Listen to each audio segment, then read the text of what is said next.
nesse episódio, querendo investigar e compreender um pouco mais sobre a indústria da prosperidade na fé, que está extremamente ligada com essa questão da cura pela fé, Derren e Nathan começam a ter alguns problemas com a polícia local, o que pode arruinar completamente o projeto. Quer saber mais? Continue assistindo.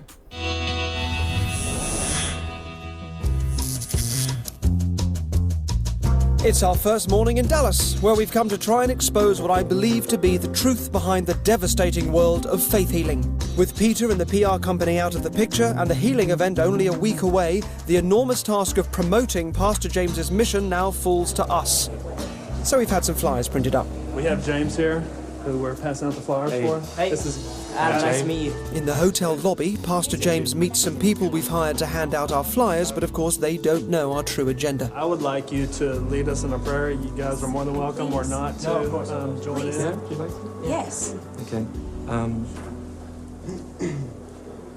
Lord, give these loving people the strength to do your work today.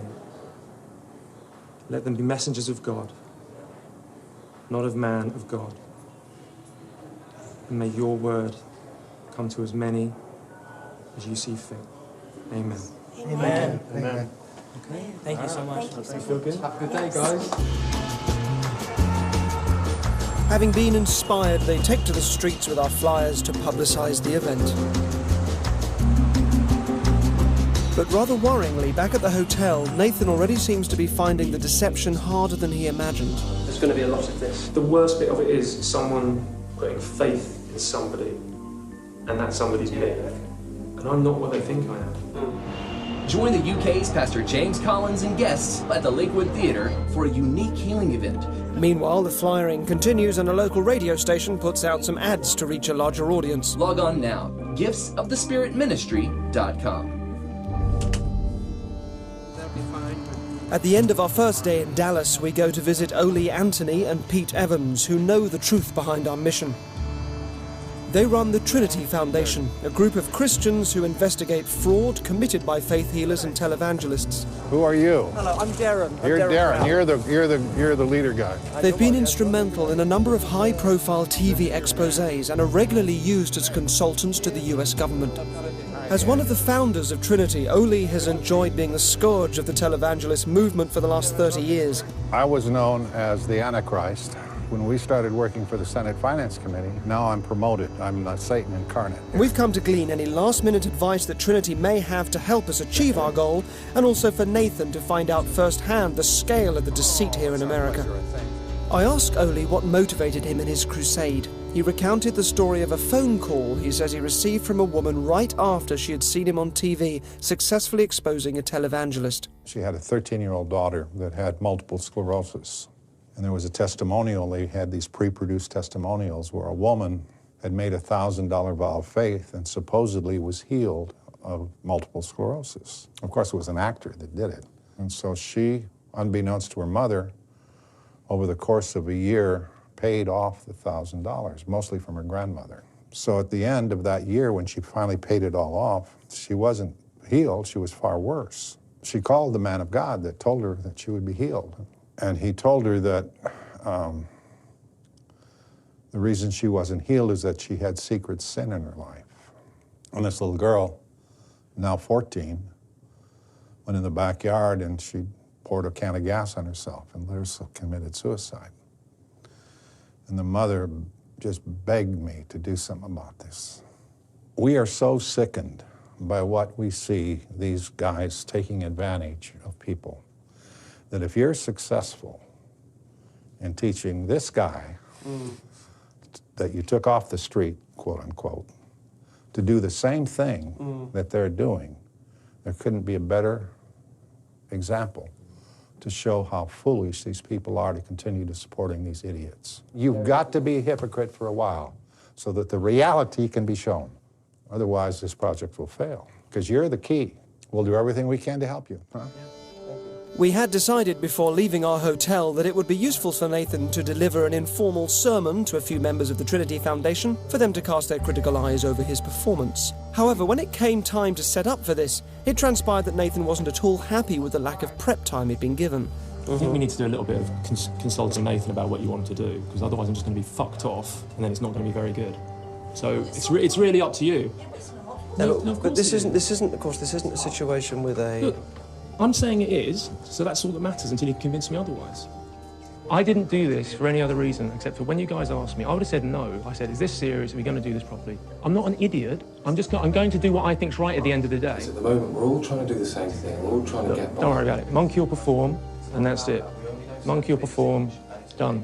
Well, I'm sorry it's been sprung on you a little bit, which I think isn't ideal. No, it wasn't sprung on you on purpose. There'd be no benefit in doing that at all. That's very difficult to believe. Despite Nathan's concerns, he went on to deliver the first part of his act, where he describes his personal history of how he became a faith healer. My name's James, and when I was younger, I had everything. For whatever reason, that wasn't enough for me. At the end of his performance, the audience had an opportunity to give some feedback. Very, very good. You've just started doing this, haven't you? Yeah. I'm not preacher in any way respect at all. You did unbelievable. You learn, but it's very powerful. I thought you were speaking directly to me. You seem to be without pretense, and that's the most powerful thing that you can bring to the table. I'm super impressed, you guys. I really am. That's such a relief.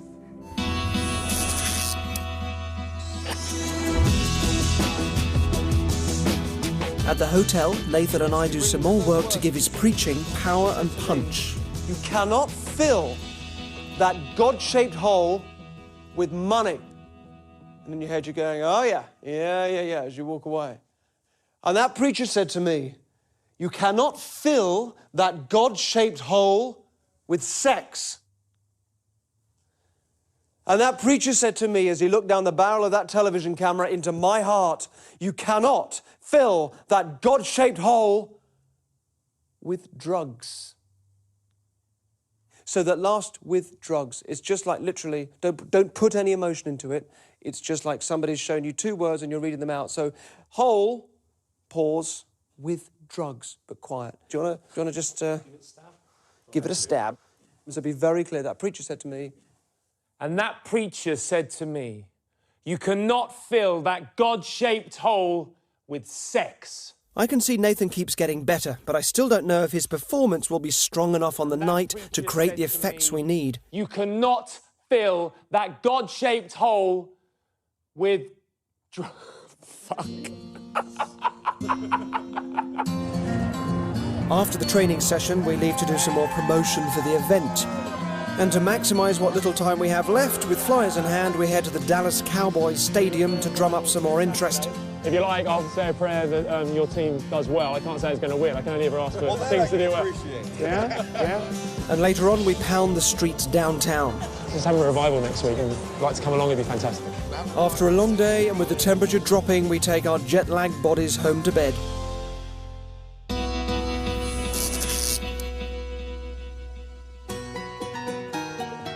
It doesn't feel right for one of these places. We've been told about a well-known local faith healer called Pastor Sean Pinder. Oh, Pastor Sean, lovely to meet you. We turn up unannounced to meet him where he's guesting at a small service in the unlikely venue of a children's nursery. Pastor James asks Pastor Sean and his host if he and the camera crew can stay, and luckily they agree.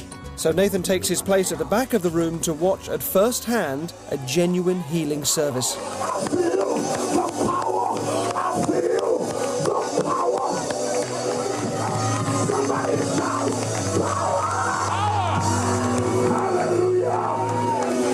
Homosexuality is not okay. I don't care what all police say. He has an extreme style, and once the crowd are at their most receptive, he starts the healings. If you are Indian, you are hard of hearing, I want you to come up here. You, come here. You hard of hearing? If we close up your left ear and speak to you, would you be able to hear? This man says he's partially deaf in one ear, which Pastor Sean is quick to express as a more major affliction. You can't hear nothing. Oh my God. Somebody shout, be open! Be open! Be open! Be open! After the healing moment, it seems as if something miraculous has occurred. Can you hear me? Say Jesus. Say Jesus. Jesus. To prove the man's deaf ear had been healed, Pastor Sean had him face away so he couldn't lip read and had his assistant block his good ear. But from this camera angle, you can see that the man's good ear isn't being blocked at all. So maybe it's not such a miracle. Pastor Sean keeps going with several more healings of the kind we've studied. This lady is nearly able to touch her toes after spending years with a spinal problem. The euphoric service, like many healing rallies, creates a major adrenaline rush. I've been healed. Adrenaline is a powerful painkiller. Who's touching this man already? People feel less pain and can mistake this for their body being healed, especially when a pastor is telling everyone that's what's happening. But they're actually no better, and are still in need of the medicine that many pastors tell them to throw away. Pastor Sean leaves the stage triumphant. The entire service lasted for 4 hours and has been an invaluable lesson. Then something happened that nobody expected. Nathan is given the chance to plug his own show. Thank you very much. Thank you very, very much. Me, I've come from Uganda. I've come over to the UK. I was following a vision that I got given by the Lord. He said to come to Texas. He said to come to Texas and preach his word as far and wide as I could. We're having a revival on Saturday, Lakewood Theatre, 7 p.m. God bless you, Pastor James. God bless you, Pastor. I love you, man. When encouraged to do so, the congregation are very happy to hand over their cash, which is collected by the man who was healed of his deafness. The whole thing was very powerful, and I can't touch, in terms of performance and energy, what I saw in there tonight. I feel bad for my duplicity, I feel bad for my being a spy, basically. But the business of their profession is to get as much money out of people as possible. They should be talking about faith and love, and it's always about money.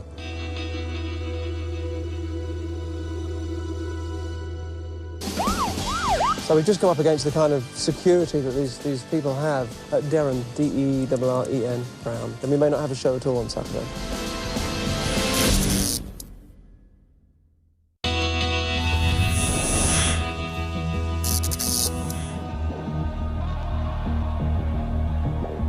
Having spent 6 months training Nathan, our diving instructor, how to be a faith healer, I now want to show him some examples of the ministry lifestyle. So we hire a car and set out to visit the headquarters of the Kenneth Copeland Ministry.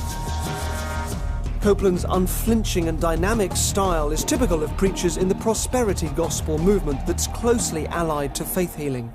We live in a $1 trillion economy and you're broke. In the prosperity gospel, the biblical idea of as ye sow, so shall ye reap is interpreted financially. Give the pastor a donation and you'll receive 100-fold back from God. And if you don't, it's because you didn't have enough faith. Here you can see Copeland displaying his $20 million tax-free jet, seemingly as evidence of the Lord's grace, his congregation's generosity, and his status as an A-list preacher. Somebody ought to shout amen! We arrive at Copeland's compound where he lives and houses his fleet of private jets. So these are the gates of Kenneth Copeland's house, or compound ranch, and we are already being watched by security. This is where the money goes. We leave quickly before we're asked any awkward questions. However, as we're driving back, we see the main gates to the church and airfield are open, so we drive in and head towards the church. And then we discover how protective they are. Where did he come from? Hello, folks. Oh? Hey. I have a call about 3 suspicious vehicles. We're making a documentary-style film. We're from England. We have a pastor with us who's... Hey. Okay. Pleasure to meet you. Pleasure to meet you.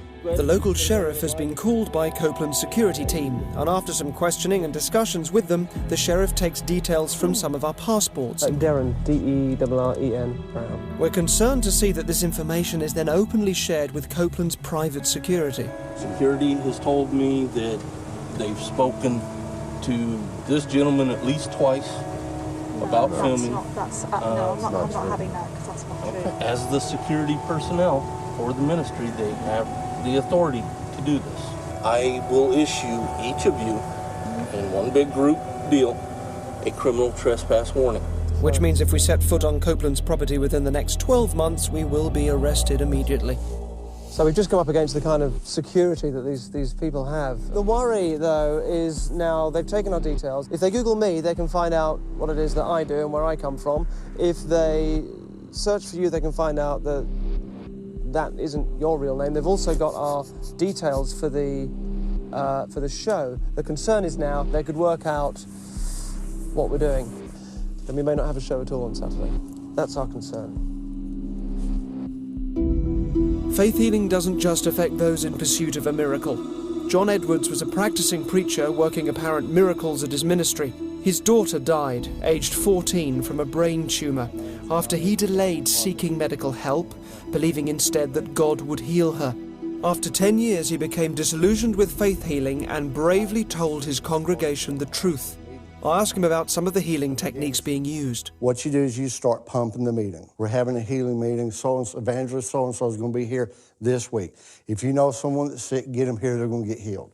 And you're emphatic about it. They will get healed. I don't care if they got AIDS, birth defects, cancer, diabetes, anything, they're going to get healed. So there's already the adrenaline's running. It's hypnotic. If you have 300 people there, somebody's got a toothache, somebody's got a backache, somebody's got upset tummy or a headache, and he would say, tell me how long your head's been hurting. Do you believe that when they lay hands on you that you'll be healed? Yes. And they, Jesus! Like that. Adrenaline shoots through their body, the pain's gone. Yeah. So they're going to come off the floor and they're going to say, I'm healed. Well, they got healed of stuff adrenaline will fix. But when it comes to a paraplegic, a brain tumor, Down syndrome, amputees, have you ever seen meetings where amputees got their legs back? No. It seems to be missing, yeah. Now my definition of miracle is different. Yeah. Back then, if you had a toothache and it went away, that was a miracle. Yeah.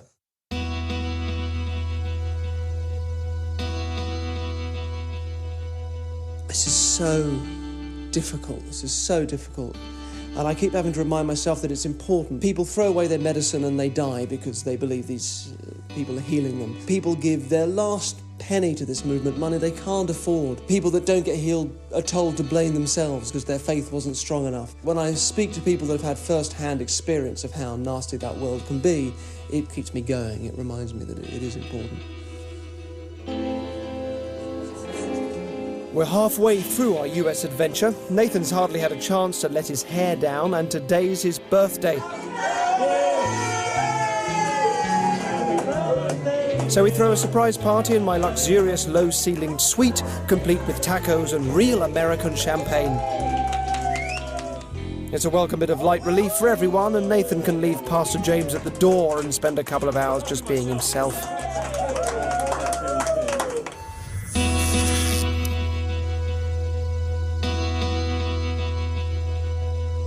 Nathan's experience at the faith healing service earlier in the week made a big impression on him, and Pastor Sean Pinder was certainly not shy in front of our cameras, and so we called him up. We thought that if we could get him to our revival event on Saturday, it might help increase the attendance. So, me and my wife, listen, we're going to be there. I feel like this is a God moment, Pastor James, so I will be there. We're treading a very fine moral line, and it's a difficult position for Nathan to be in. Having met Pastor Sean, I can see that Nathan is again having conflicting thoughts about the continuing deception. You're doing the Lord's work, Pastor James.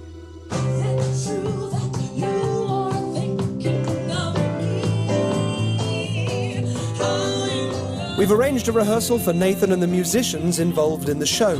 He's also meeting his worship leader, Brenda, for the first time. More than just a singer, Brenda's an experienced worship leader. Her job is to create the right atmosphere for the event and to get the audience into a receptive state before Pastor James takes to the stage. So yeah, I've explained that you're going to be going through the sermon as if there was a full audience there, so you don't need to worry about that seeming, odd. It's vital that Brenda and the band believe in Pastor James and his mission, so he needs to stay in character the whole time. But we learn that Brenda has some friends in Uganda and is keen to chat with Pastor James about his experiences there. Yeah, I just avoid talking too much about Uganda in detail. or enjoy it and see what you can get away with.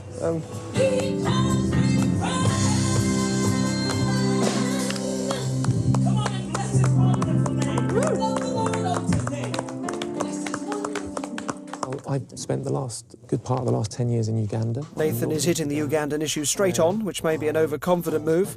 And having introduced himself to Brenda and the band, they continue rehearsing whilst we discuss our game plan for the day. I tell Nathan that I think it's a good idea to rehearse the whole sermon here, which he's not happy about.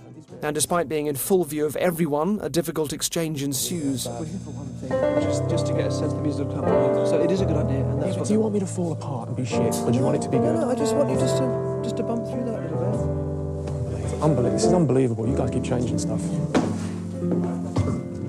Fucking believable. He was getting rather stressed and started swearing, and the bongo player heard. It's not good. Come on, everybody, put your hands together. I'm aware of Nathan's discomfort with this situation, but I think it's important for him to see it through, despite the obvious tension in the room. Thank you all for having me here tonight. My name is James. This isn't the first time that his nerves have affected Nathan in this way, and I'm concerned with how he's dealing with pressured situations. Should we move towards the end of the testimony? Yeah. Okay, yeah. So, You're doing good. thanks.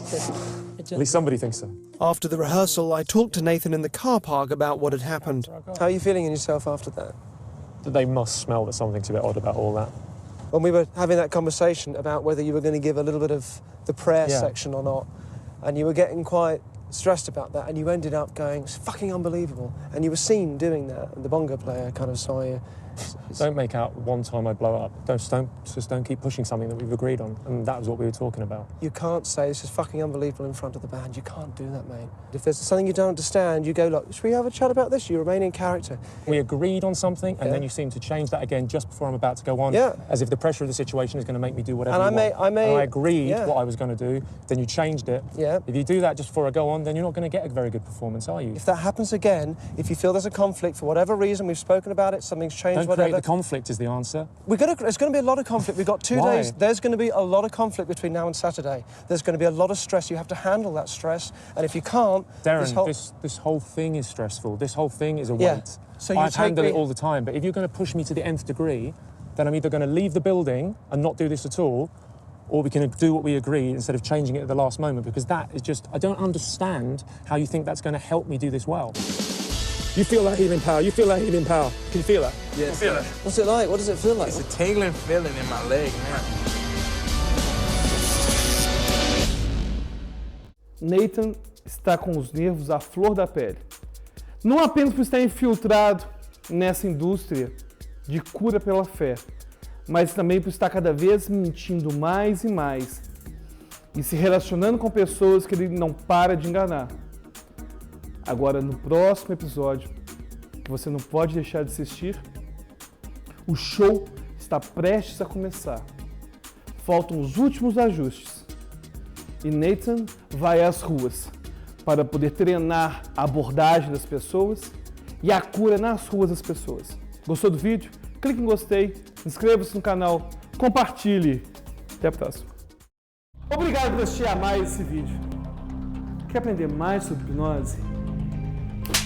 Inscreva-se no nosso canal. Ou então,